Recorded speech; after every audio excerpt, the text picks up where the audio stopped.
రైతులకు రోజురోజుకు కరెంటు కష్టాలు అధికమవుతున్నాయి. విద్యుత్ కోతలతో కరెంటు రాకపోవడంతో సాగునీరందక ఇబ్బందులు పడుతున్నట్లు రైతులు ఆవేదన వ్యక్తం చేస్తున్నారు. సంగారెడ్డి జిల్లా గుమ్మడిదల మండలంలోని నల్లవల్లి సబ్స్టేషన్ పరిధిలోని నల్లవల్లి, కొత్తపల్లి, ఫారానగర్, నాగిరెడ్డిగూడెం తదితర గ్రామాల్లో వ్యవసాయానికి కరెంటు సరిగా రావడం లేదని నల్లవల్లి గ్రామస్తులు చాపల మధు మరియు రైతులు ఆగ్రహం వ్యక్తం చేస్తున్నారు. రోజూ దశలవారీగా 2-3 గంటలు కోతలు విధించడంతో 10 గంటలు మాత్రమే కరెంటు వస్తుందని రైతులు ఆరోపిస్తున్నారు. దీంతో వ్యవసాయ భూములను దున్నకాలకు కూడా విద్యుత్ సరిపోకపోవడంతో ఇబ్బందులు పడుతున్నట్లు నల్లవల్లి రైతులు ఆరోపించారు. ఈ విషయమై విద్యుత్ శాఖ అధికారులు స్పందించకపోవడంతో రోజూ కరెంటు కష్టాలు ఎదుర్కొంటున్నామని వాపోతున్నారు. వెంటనే విద్యుత్ శాఖ అధికారులు స్పందించి కరెంటు కోతలు లేకుండా విద్యుత్ సరఫరా చేయాలని కోరారు. లేని పక్షంలో సబ్స్టేషన్ల ముందు రైతులు ధర్నాలు చేయాల్సిన దుస్థితి వస్తుందని రైతులు ఆవేదన వ్యక్తం చేశారు.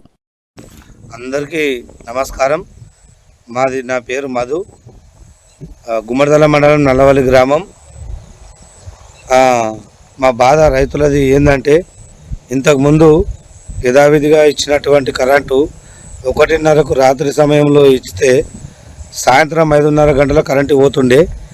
ఇప్పుడేమో ఉదయం 6 గంటల 15 నిమిషాలకు ఇచ్చి మళ్ళీ సాయంత్రం 6 గంటల 15 నిమిషాలకు బంద్ చేస్తే పొలము గాడుపు పెట్టడం వలన ఒక 10 గుంటల పొలం మీద నీరు వార్తలేదు. దయచేసి విద్యుత్ శాఖ అధికారులను కానీ మేము ఓటేసి గెలిపించుకున్న రాజకీయ నాయకులు కానీ స్పందించి మాకు న్యాయం చేసి దయచేసి కరెంటు తిరిగి ఇప్పించగలని కోరుతున్నాము.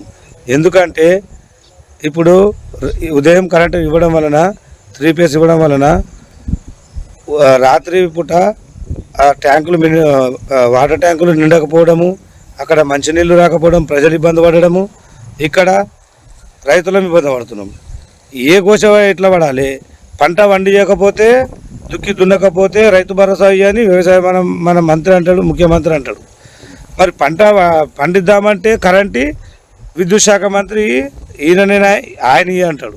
మరి మేము ఎవరు బాధపడాలి? మా బాధలు వాళ్ళు చెప్పుకోవాలి. తెలంగాణలో మార్పు అంటే ఇదేనా? రైతులను ఒక సామెత పెద్దమసులు చెప్పారు. రైతు ఘోష అధికారులు గమనించవలసిందిగా కోరుతున్నాం. ఎందుకంటే మా బాధేసులతో మీకు తెలుసు, మేము పంట పండిస్తే 4 మెతుకులు మీ నోట్లే పోతాయి సార్.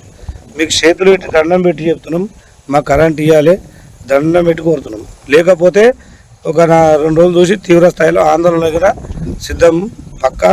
ఎందుకంటే మా పైన ఏదైనా చర్యలు తీసుకోండి సార్. మేము తప్పు చేస్తే మాది, మేము తప్పు చేయకుండా సామరస్యంగా నిరసన కార్యక్రమాలు చేస్తాం.